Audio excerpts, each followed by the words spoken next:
Well, the developing news aside, the impasse is really rubbing those who may be directly impacted the wrong way.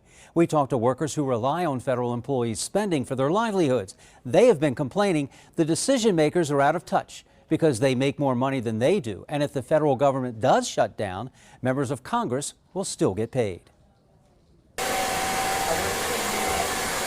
The congressional impasse isn't cutting it for hairstylist Geneva Lee Bryan. People that are higher up, they know they got money. We don't. Many of her clients are Social Security Administration employees who work just down the street from the Hair Gallery salon in Woodlawn. She's getting an earful of clients' concerns. Now retired, she has some of her own.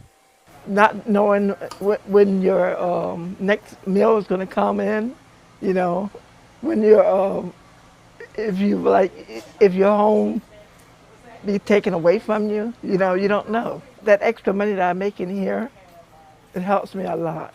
The congressional impasse over spending priorities is leaving 160,000 federal workers and thousands of federal contractors in Maryland in limbo. According to the state controller, 1 in 9 taxpayers are either a federal employee or a federal retiree. Our message and the members' message to Congress is very clear. Stop jeopardizing our livelihood. Bernard Love is concerned about his brother, who is a federal worker not getting a paycheck. They're paying his bills. Yeah, because he got a home, he's got a family, he's got 2 kids, 1 in college. The continuing resolution bill would have kept the federal government funded until March 2025. It provided 100% funding to rebuild the Key Bridge. Democrat Congressman Glenn Ivey has been telling colleagues that the feds will be paid back in full.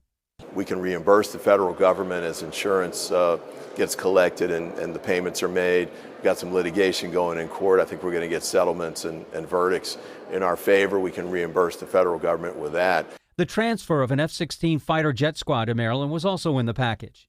Just this week, the governor announced a deal with the commander's ownership to pay for the demolition of the stadium if the team leaves and to redevelop the Landover site. So I just really hope that the people down in Washington, they do not forget not just who sent them there, but they also do not forget what is at stake. To me, we vote for certain people, and we're hoping that they help us. According to the Maryland Association of Counties, furloughed workers typically receive back pay after the governor reopens. Federal contractors rarely get retroactive pay, which means many people could still lose income permanently. Reporting live from the newsroom, David Collins, WBAL TV 11 News.